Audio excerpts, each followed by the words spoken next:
everyone. I am delighted to be here today with a huge team of editors. This might be our largest interview, our largest editorial set yet. So let me go through.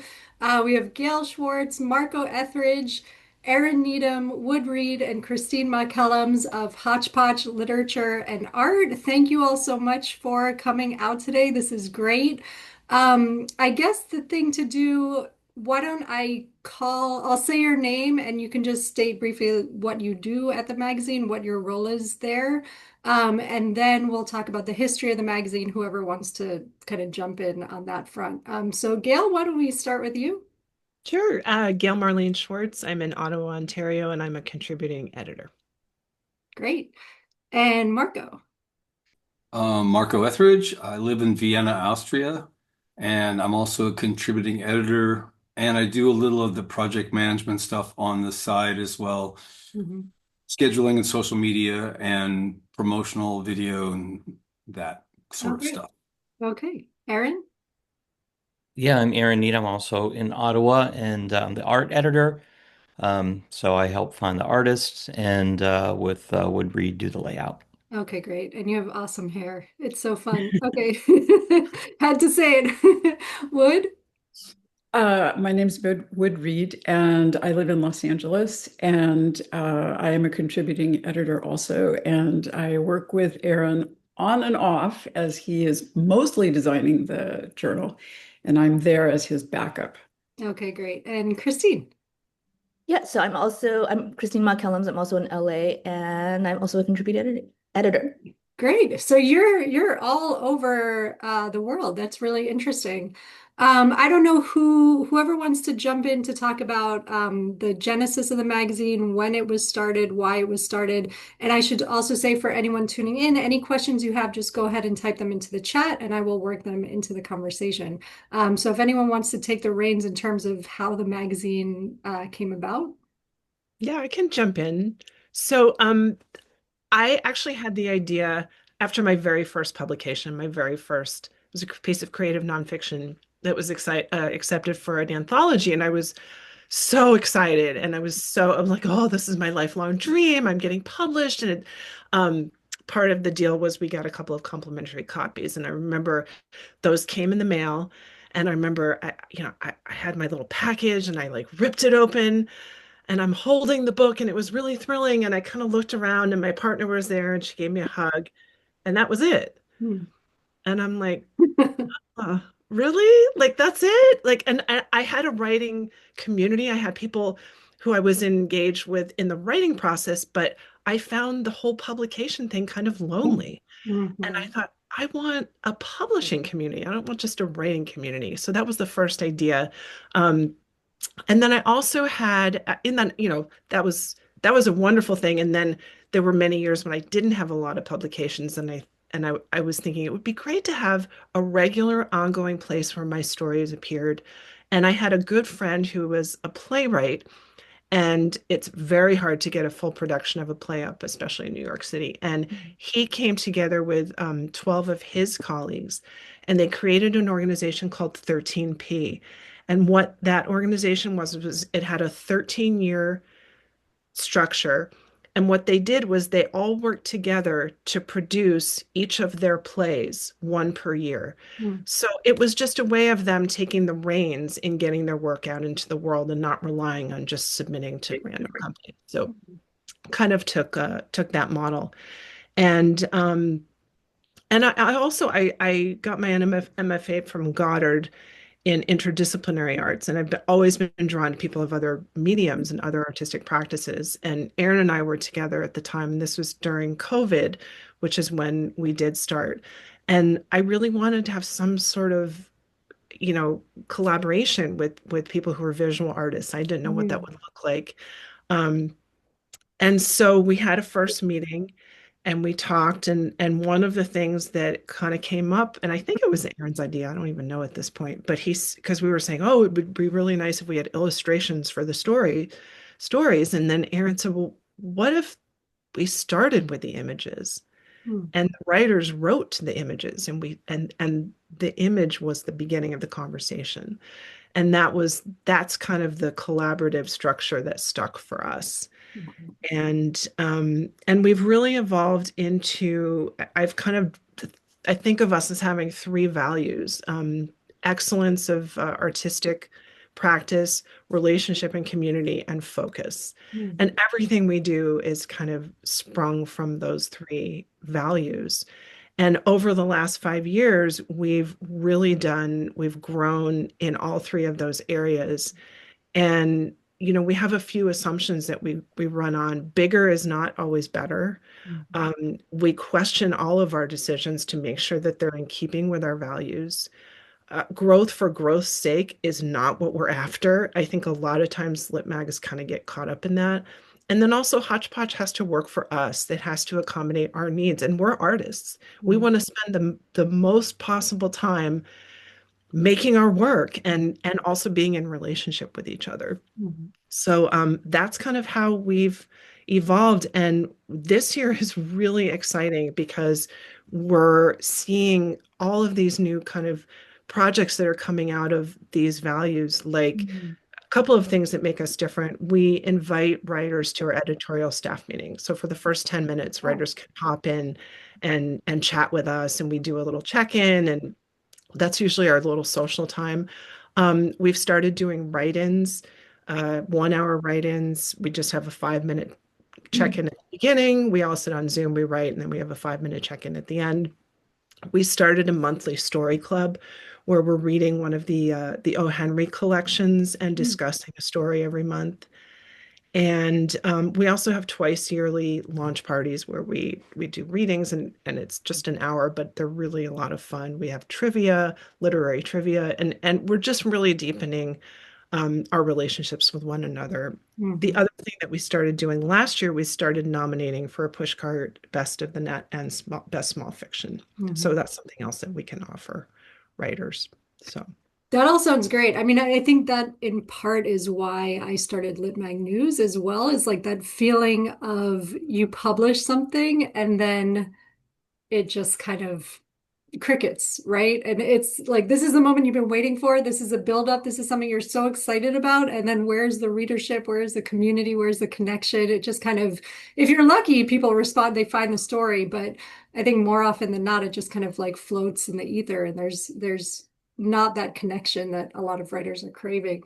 So can we back up for a second and just for anyone who doesn't know, talk about what exactly, because you have like a unique editorial mission and you seek submissions of a very specific bent. So can you, I don't know, Christine, you're unmuted, so I'll just call on you. What can you talk about what kind of submissions you're seeking? Yeah, so in terms of submissions, we like open up to the public more broadly. We specifically always are looking for drabbles or flash. So Mhm. drabbles being anything 100 that are like 100 words, and then flash 750. But in terms of genre, I don't think we're like genre specific in terms of what we're looking for. I think we have actually pretty wide ranging types of like writing that gets submitted under those two broad categories. So I know like one of our other contributing editors, like Heather Pagano, she writes a lot of fantasy, but a lot of the work that I read as an editor is more along the lines of like more traditional like literary fiction. Mhm. So I think genre we're pretty open. I don't think we take poetry though, because none of us write poetry as editors, so it's very hard for us to edit or give feedback on poetry. So we don't really take poetry. But in terms of fiction, I think we read pretty broadly, and we're excited to see all kinds of different work written in response to the art that we use in the issue. Right, so you post the art and then all the submitted work needs to respond to the work of art. Is that correct? Mhm. Yeah, And exactly. then how often is the art posted? Aaron, you wanted to take this? Yeah, I can hop in about that. So we sort of have two different processes, right? So we have our shorts, the Flash and Drabble, which are, sort of open submission. We put that out, and typically what we do is we put out two images in the current issue for the next issue. That's also obviously up on our website, but so anybody can submit to those. The regular short stories, though, those are people who have been invited to write, and we get those through either because we know them personally or we've had experience with them with the Flash and Drabble. But for those images, I I I find an artist and I get a portfolio from them basically, and I create a document that has, each of their images. So I might have 20 or 25 paintings, whatever they happen to be. And then whoever has been selected to contribute written work for that issue will go in and select a particular image that they're going to write to, that they're going to Mm, use for their I see. prompt.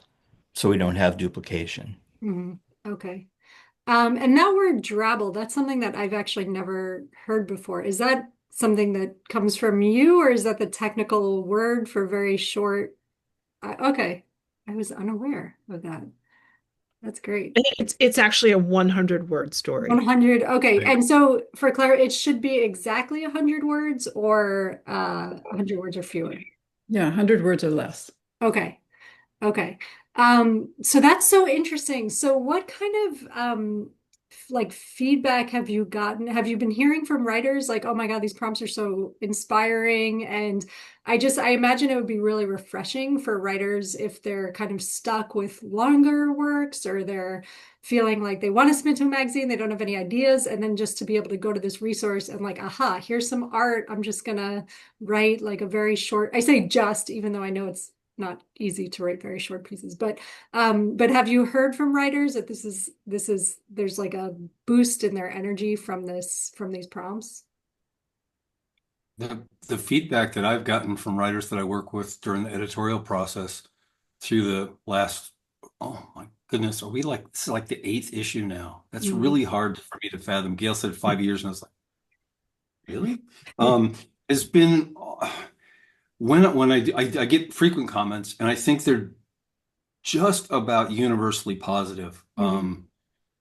Probably for other reasons as well as the artwork prompts, but it's in some ways a little constrictive. I mean, the challenge is to write something at least tenuously linked to the image. There has to be we have to see as editors some plausible link to the image.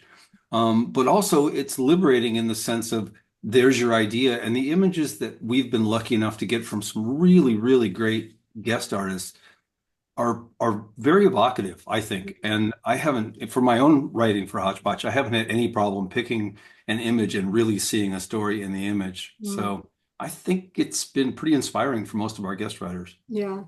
And are the is there a variety in the type of art, or do you have a certain style that you favor? I'll throw this back to Aaron, but wow, yeah, really distinct issues with very distinct looks because very different artists, like our fabric artists, our textile artists, who Aaron can tell you about. Yeah, yeah, we don't have anything specific. We don't have any specific criteria in terms of the kind of art.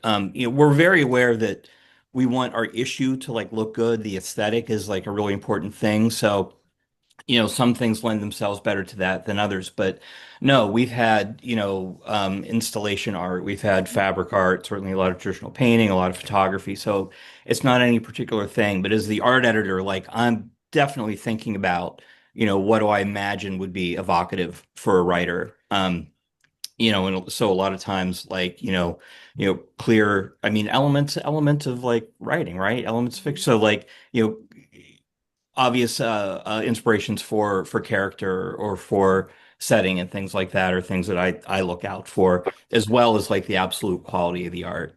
Mm. Mhm. And we've also done some photography for art as well, Right. or we've used some photography, I guess, whichever. And also, you might have said this a little bit, Aaron, but is the art something that you solicit, or are you open to submissions for art as well? I mean, we're certainly open to absolutely open to talking with people. Anybody who, is interested, go to the Hotch Potch website and track us down. But typically, and I have to say that this has evolved over time. So we sort of went from the first, couple issues where I was creating all the art. I Mm. was creating, and so I would create the arts that were the prompts, and then people would write, and I would go back afterwards Mm. and illustrate. Then we went through a period where we would have maybe like 3 artists per issue. Hmm. And then again, people would write, and then I'd go back and illustrate. And the last few issues, we've had a single artist featured, which I think has helped a lot in terms of like having, a visually more cohesive Hmm. presentation. So Yeah. It must be interesting too to see like how different people's responses are. Do you experience that as editors? Like, wow, the vast interpretation of this image is just incredible. I I, think I it's mean, I'll say that we see that like really clearly in the short. So in the Flash and Drabble, we have 2 images and multiple people writing to the same image. So yeah, wildly different stories. What were you going to say? I was just going to say that I think that that's what sets us apart is that uh, we have these images and people interpret them in a certain way that you wouldn't normally. I mean, I would look at that image and interpret it completely differently than a different writer. And that's what kind of makes, I think that gives the journal life too, because and especially as Aaron said, with the flashes and travels, where we're having more than one writer speak to that image, Hmm. get all of these great different viewpoints of this piece, and I yeah. So and it makes it for a very lively journal. Yeah. So what excites you in a submission? And then the follow-up question will be what do you not want to see in a submission? So you can answer whichever one, whichever one feels easier to address. I think what we don't want to see is, I mean, we actually, is anything that, uh, I mean, Gail, help me here with that. We did have an issue with this one time, and where there was a statement made within a story that was a stereotype. Hmm. And to be, actually, we have not come across that very often. I mean, I think that that was the first time, and it was a Mhm. couple issues ago. So anything like that, we really don't want to see. And we are always looking for pieces that, I mean, we have a wide range. Like people can talk about very difficult subjects, and we Mhm. welcome that as long as it doesn't cross a line into something that we would feel would be a derogatory statement about a certain group of people or Miguel, do you want to jump in here? Yeah, I mean this is an ongoing thing. You talk to anyone who's doing publication or culture work, and it's just an ongoing thought process where Mhm. is there a character who's being prejudicial, which I think is one thing, and let's have characters who are prejudiced, but or is it the author expressing a prejudice, and it's not always clear, and that being said, I think anytime somebody's thoughtful about what they're talking about, we're going to be interested. And when there's a connection between the image and a thoughtfulness and a deep sense of feeling in the work, it Mhm. doesn't, that's really what lights us on fire. Mhm. And we've had some authors uh, push into some pretty dark territory, but they did it skillfully and addressed some very, very serious dark issues, grief, loss, death, a bunch of different touchstone sort of topics, but they handled it with great skill, and we published them. Mhm. Mhm. In And I terms think the other thing is that are writers who are really excited about the editorial process Mhm. versus kind of shut down and defensive. If you're Mhm. if you're if you're feeling like I want this piece to be sort of one and done, it might not necessarily, given the structure, be a perfect fit because it's a custom kind of project. We're giving you a prompt. So it's the likelihood of it being completely finished is a lot. I mean, oftentimes I'll work on a story for 3 or 4 years before I submit it. Mhm. So my story has had a chance to have gone through a lot of development versus I see a prompt and, I have to get a story in the next 3 months. So Mhm. typically the stories they're just earlier in development and they just tend to, you know, need some more time and some more back and forth. So, we've had some writers who just weren't really open, and that tends not to work as well. Yeah. So it sounds like you work with writers on revision. Absolutely. Mm-hmm. Yeah, like we've got to acknowledge that our process is very different than the typical situation where somebody has created a story, they've worked on it, they've developed it, and then they're sort of submitting that for a yay or nay from the publisher, right? I mean, we have a situation where we're developing a relationship with a writer and we're saying, please contribute to us, and then they give it to us, right? And so we're not going to just say no, even if we find the story to be difficult or problematic or, frankly, not developed well enough yet. Like, we're not going to say no. We're going to say, like, let's work on this together, right? And so I think that does mean that it's a different sort of effort and a different sort of work for writers who are working with us. But also, it's a very different experience for workers or for writers working with us. Like especially for a younger writer who has the chance to get like decades of experience of editorial help and bringing those pieces to fruition, I think is a really delightful opportunity. Mm-hmm. And Yeah, sorry. sorry, go ahead. Oh, well, that's supported by one of our biggest sources of our biggest uh, feedback that we get from writers, especially our new guest writers, is that they've never quite had an editorial process or experienced an editorial process such as ours. And the comments I've gotten have been really, I have to say, 100% positive. I mean, there's been some difficult editorial decisions, but we work with the writers, and overall, our feedback is just really good because, as Aaron said, and I experience it all the time, you just get a no.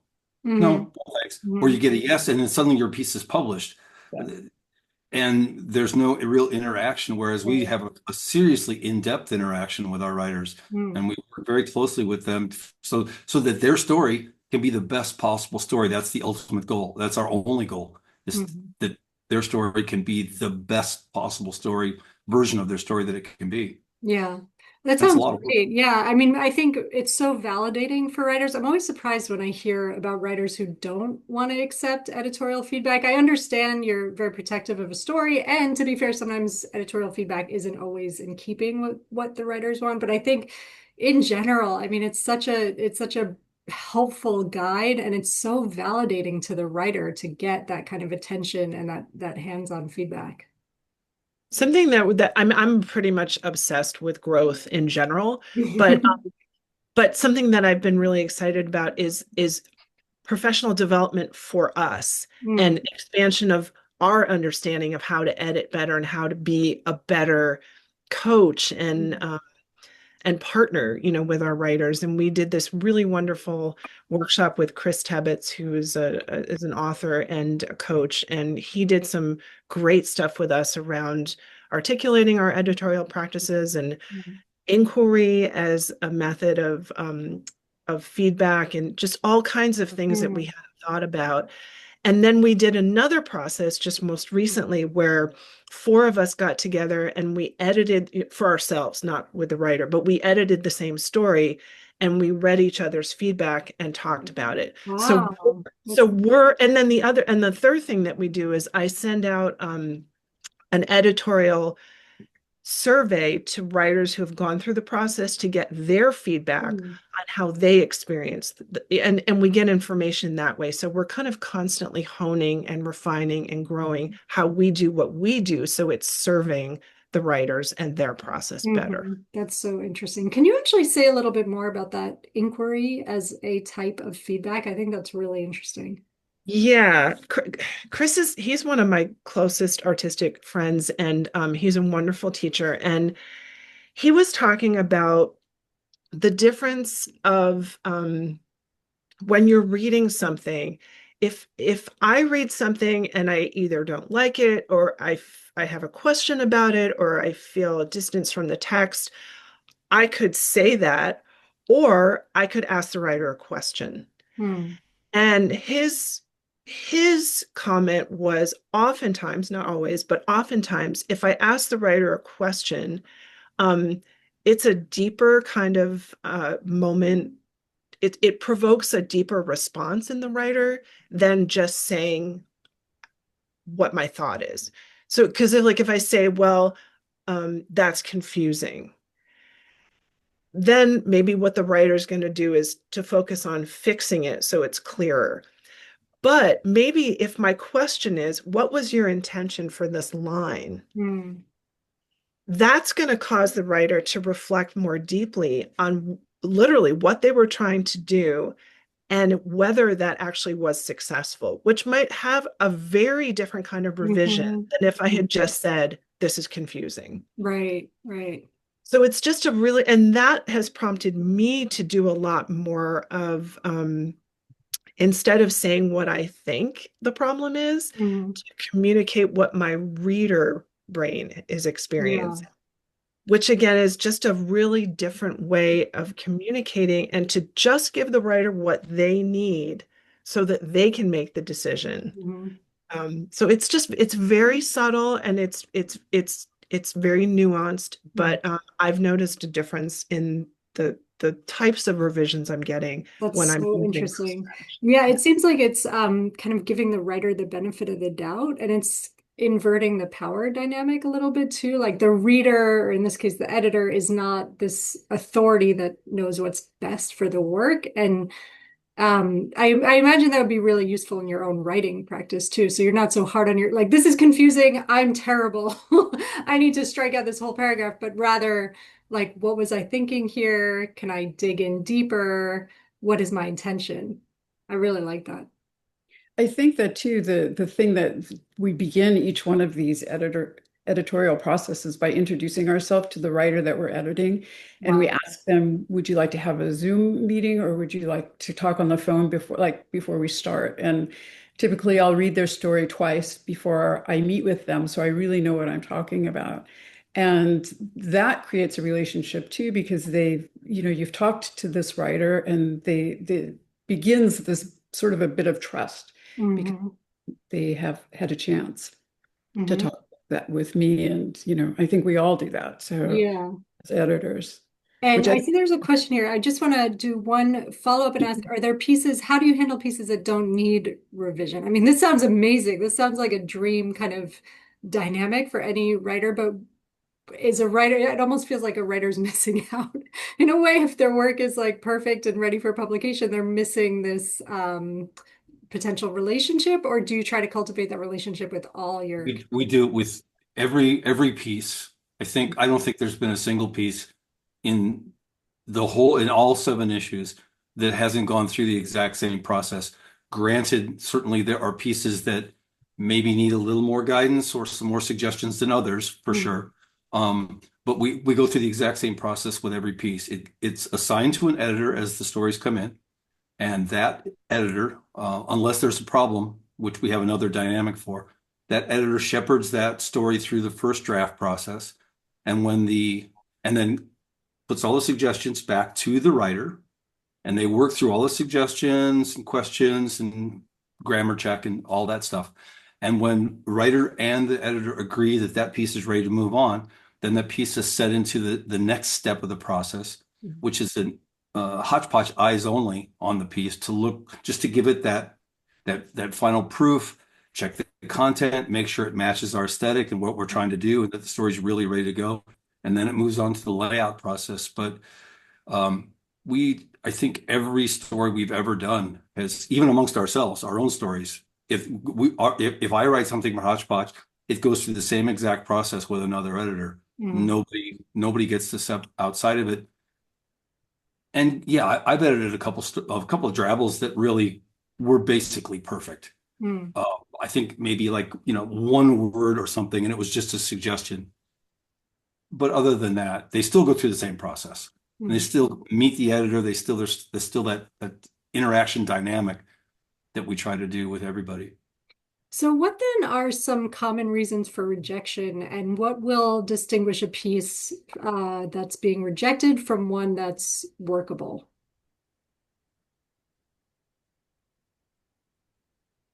Uh, well, I think I can't speak for everybody on this one, but we have the two separate processes. We have the guest writers who have been invited, and it's very, very rare that we reject a piece from a guest writer because we've invited them, as Gail talked about earlier.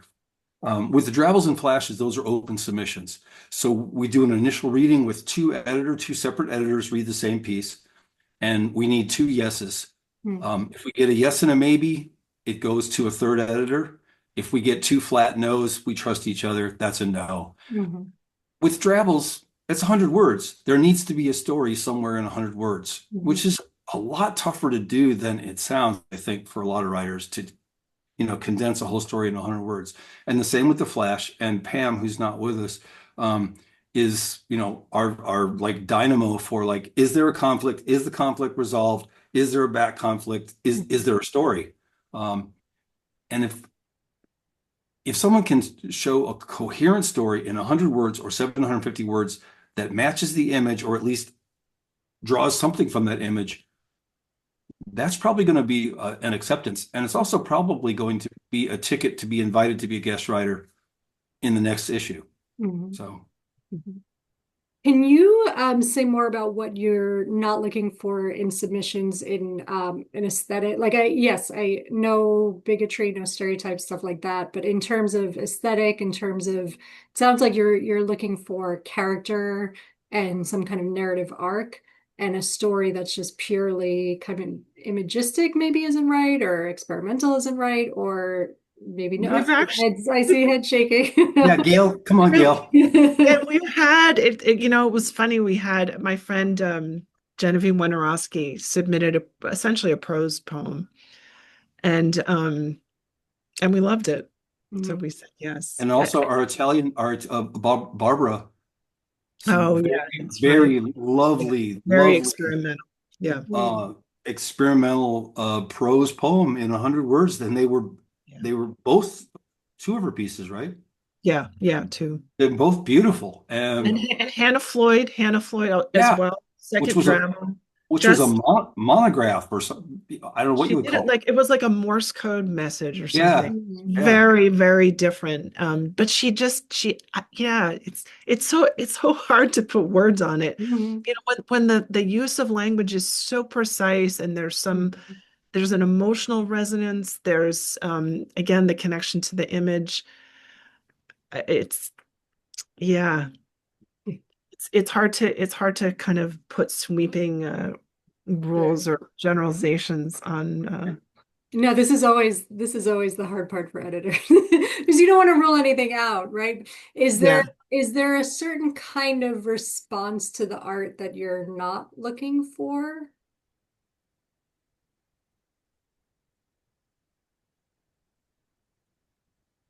I don't think so. I mean, what do I you mean, guys think?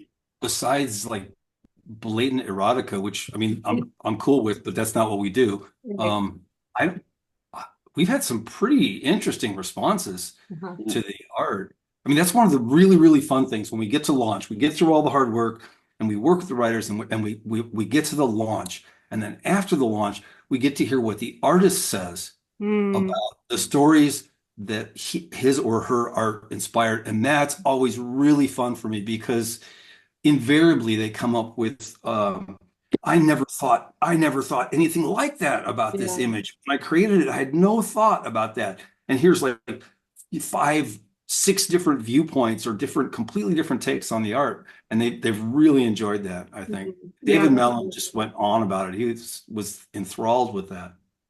So in terms of let's get away from the negative in terms of what you are seeking. Could you pinpoint, and maybe you can't, but can you pinpoint the type of experience that you hope to have as readers? I know some editors want to have more of like an intellectual engagement with the work or be challenged on a kind of cerebral intellectual level. Some editors want that gut punch feeling and a kind of more emotional connection to a work. Some editors say just, try us with anything.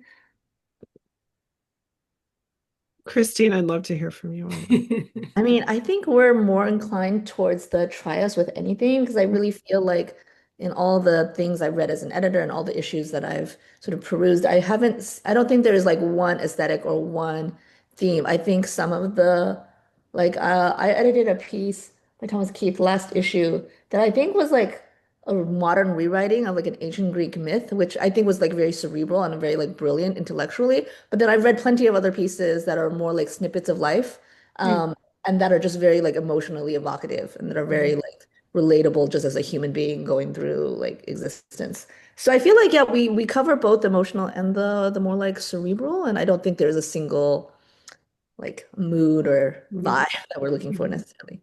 mhm, I think a delight in the experience of language. I mhm, think that if, that might be too broad, but I think that's something we all share. And that when writers are surprising us and delighting us and using words in unexpected ways or bringing in words that we don't necessarily hear in general or funny. There's lots and lots of humor mhm, in our group in general. Actually, I was gonna bring an example, but even in our internal communications, like Pam, who does the minutes, her minutes are such a friggin' riot. I can't even mhm, tell you. And Aaron, when he sends the agendas around, he'll invite the guest artists, and he has like just we delight in humor. mhm, So anybody who has a predilection toward the funny bone, that's going to get our attention. I guess if there would be one thing I would say, maybe I'm not so interested in some sort of literal story where somebody looks at the artwork and, and it's too sort of dead on mhm, it's too straightforward. mhm. That's just a personal thing. Can you talk, Gail, can you talk again about the guest writer thing? Because I think just go into that in a little more depth. Yeah, those are for the longer stories. Mhm. Typically, those are for stories that are 1,500 to Mm, even up to 7,000 words. And because we are such a community and relationships are such a big part of how we work, that's why we've kind of developed this process where we have direct submissions for the shorts, and then if things work out and and there's how things aren't smooth impacts whether we'll reach out to someone in some ways more. I mean, we already like the writing mhm, because we've accepted the short or the drabble, but if the working, if they've been helping promote and if they've dropped into a meeting and there's a nice connection, typically we'll reach out and ask if they're interested in writing a longer story. I see. And then if they say yes, then they'll get the image selection sheet. They'll pick one of the images for the next issue from the artist, and then they'll create a longer story Mhm. and go through the same process. So they'll go through the same editorial process as well. Yeah. So what have been some of the pleasant surprises of this magazine? I always think it's fun to ask when magazines are sort of still relatively new. I know you maybe feel like you're older than you expected, but it's still relatively young journal. So what has surprised you about its growth and its development? I think how it has grown and how we've created this community. And we have writers from, most issues still with us. And when we Mhm, have launches, they'll join. And that's something I think that always surprises me because it's like this ongoing living thing, I think, mhm, you know. mhm. So that those are my thoughts. Yeah, yeah. For me, I think it's been, I mean, the whole process has been super rewarding. I've learned so much over the last few years through the working process, and besides enjoying our relationships, which are fantastic. Mm, Um, but I think one of the huge benefits of being involved in a lit magazine like this is I get to see this incredible scope of work from all these different people, all different places around the globe, um, coming together in one zine, and it just broadens my perspective of what's possible with the written mhm, word. mhm. I see things I would never write, and yet I love them. They're wonderful. So I'm just a little broader view all the time of what's possible and what people can do working together for a really artful goal and nothing more than an artful goal. Yeah, Just, that's great. I love yeah, that. yeah. I, Um, I'm just going to jump in. I'm always surprised at the way that when things are difficult, how there's these unexpected gifts that come from those difficulties. And I'm gonna embarrass Wood, but we had a bit of a struggle. God, she's rolling her eyes at me. Good friend. No, we had a thing where I was editing a piece and it didn't go well. And Mm, that was a moment where I started questioning some of my own editorial assumptions that had led me to edit her piece in a certain way. And as a result of we talked it through and that's a big part of how we do things at Hotch Potch. If there's an issue, we talk about it. And because of that conversation, that's what led to the Chris Tebbett's professional development workshop. mm, That's what led me. I now do cover letters for all of my short story writers. I edit books as well, but I do the cover letter. And it had we not had that conflict, I would not have gone as far as I've ended up going in my exploration of myself as an editor. And that's just one example. mm, But I do think that tough experiences are important. They're really important, and they're mhm. touch points in my own passion for growth and my own passion for expanding who I am in the world. And this group has really offered me the personal opportunity to do that in many different Yeah. circumstances. What do you mean you do cover letters for writers? In a if like for books, if you're doing a developmental edit, typically you'll do Oh, I a see. letter. And obviously it's a lot shorter for a short story, Mm, but instead of just going through and doing line edits, I do a cover letter for each writer where I summarize um what I've seen and ideas. And that's just something that never occurred to me before that that's conversation. amazing. So you do that now with the writers. So let's go through the process. So you get a submission, you love it, but you think it needs work. You will then write a cover letter sort of summarizing your own experience of the work and including suggestions for editing. No, this is Oh. after the piece has been accepted. And it's this if I've been assigned to a piece as that piece's editor. So that's for my first round of I see, edits. excuse me, that's what I meant, that it's been accepted, but then you do a cover letter that includes like a summary of the piece and suggestions. That's I mean, that's really incredible. I think for any new writer that would be or any writer at any stage of the process, just getting that kind of close feedback from an editor would be so rewarding.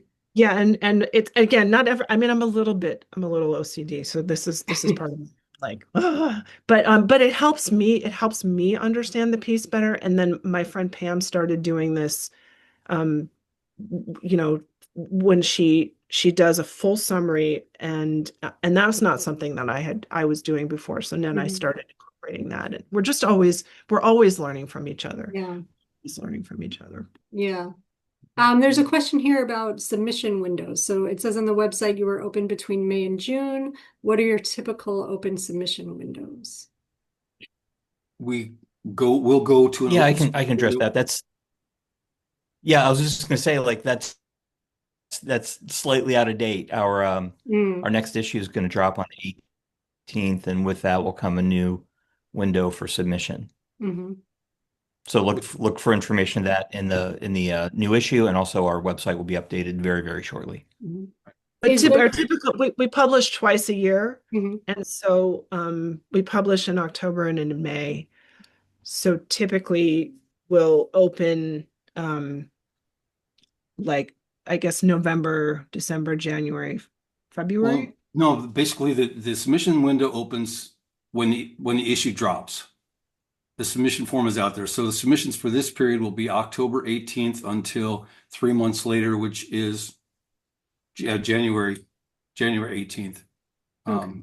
I got that right. October 18th, am I right? Yes. It's 90 days, and we're flexible on that. We keep it if we're still getting a bunch of submissions, we keep the window open, quite frankly. I mean, we're pretty flexible until we get close to deadline, and then deadline is deadline. We have to cut them off. But so typically 3 months after every issue, 2 issues a year at this point, a fall and a spring issue. So Mm. Is there anything you are actively seeking more of in submissions, like more maybe international submissions or more funny submissions, more I don't know if, do you do nonfiction or it's all fiction? I think you may have All already, fiction. it's Yeah, all we've fiction. done, Okay. Yeah. but all those things. Okay. And we've run the gamut from some really d dark pieces to some incredibly funny pieces Hmm. that just and satirical funny. So I'm particularly really open. If a story makes me laugh out loud, that story's probably going to get accepted. I Hmm. want to work with if they can if an author can make me laugh out loud in a short, I want to work with them. I Hmm. want to read more, or if they can make me cry, but that's a shoe in, you know, Hmm. it's guaranteed. Yeah. I'm gonna fight for that story, Anyone else want to chime in on the things you're seeking more of? I'm there with Marco. It's just all across the board, Yeah. and it's as long as it's written that touches me in a certain way or that I can Hmm. connect with, even if it's something I've never experienced before, but it's written in such a way that I can sort of connect to it in whatever way. I mean, I think we don't limit it to any kind of genre, Hmm. except for it has to be nonfiction, but otherwise. Yeah. It can be happy, sad, middle of the road, slice of life, whatever. Yeah. Yeah. Well, this has been great. If there's a writer listening to this who wants to get more involved on the editorial end, are there any other opportunities for them, maybe as readers, volunteers? Is that something you are open to? I think Uh, we're Go ahead, particular Gail. we're particularly looking for an associate art editor. We've had Hmm. our eye open on that for a while. I think that's a little bit beyond the scope of your audience, Becky, but perhaps somebody is engaged with two disciplines, maybe art Hmm. and writing. Sure. But yeah, I think we're also still young enough that we're open to ideas. If somebody sees, well, what if Hotch Potch did this? I mean, they definitely have my ear for sure. Hmm. Yeah. Yeah. Come to a launch. I mean, that's a really great way to kind of get to know who we are a little bit, to just pop in, and we usually have a Zoom link on our website or on our Facebook page. And try a drabble, try a short Hmm. flash. Hmm. It can be really fun to do, even if you end up not submitting, but just the idea of taking an image and writing to it, it always takes me in a direction that I would not have gone if it were just me and my little brain. Right, right. And there's a comment here that I just wanted to read. It's so refreshing that you accept writing based upon artwork. Other than the Frasted review and maybe a couple of others, there aren't many avenues or calls for writers to work in this format. So that is exciting. And I agree. So one final question, and this is a question I ask all editors. I know you're all very busy, sometimes teaching, other jobs. Primarily, this is volunteer work, and you also have your own writing and family, other obligations. So what keeps you motivated? What keeps you inspired to keep doing this work? And Gail, do you want to start? For me, it's always the relationships that Mhm. I love this group of people, and I love the writers I work with, and I learn so much, and it just gives me joy. The people and the relationships gives me joy. Yeah, that's great. Marco? Um, well, of course, the relationships, but beyond that, um, the amazing surprises that come up in this process. Mm. And sometimes they're really, really difficult surprises to deal with. And every time these guys pull together, every time, it's amazing. And it makes me strive harder to be more of a problem solver and Mm. more of a community member when I see other people doing the same thing. It's a Hmm. hugely reinforcing process. Yeah, yeah. Aaron? Yeah, so relationships also. Like this is like certainly one of the most functional teams I've been a part of, but really it's a joy. Whenever Gail and I live together, right? So whenever we're done with our biweekly meetings, we get off and we always look at each other and say, "Oh my God, that was great," right? We Mm. love it. Yeah. Um, I think one of the things is like I'm really, really intensely proud of what we do. Mm. Like I look at our issues when they come out and I'm like, holy moly, we're just like seven small potatoes. Look what the hell we're doing. Like it's really wonderful. And it's always great that feeling of like pulling other people into this too. Mm. Like it's a delight to be able to work with all these amazing writers and artists and just feel like our community is expanding. Yeah. Wood? Again, I ditto the relationships. This group of people, I feel very close to, and I love all of us working together. And then above that, I think the fact that we are working with these writers all over the world that I would never know about Mhm. were it not for our journal. And it gives me an intense sense of pride as well to be a part of it. So Mhm. that's what keeps me going. Yeah. Christine? Speaking of relationships, I love the long-term nature of a lot of the relationships that get built where like we see the same people over and over again and they become guest writers or like even for me as I'm editing, like oftentimes it takes many emails of edits, like many rounds. So over time it almost feels like you get to know them as a person. So like Mm. I've like followed a lot of my writers that I edit for like on social media. Like I'll find them and then I get to see their trajectory of work. So it goes beyond Mhm. just a single story. I get to see the stuff they've published after me, which is really neat. And then also like just as like a writer myself, like I mostly do like long forms of like novels now, but even reading short stories that I personally would never write, like they're like outside my genre or outside my style, I feel like you learn so much.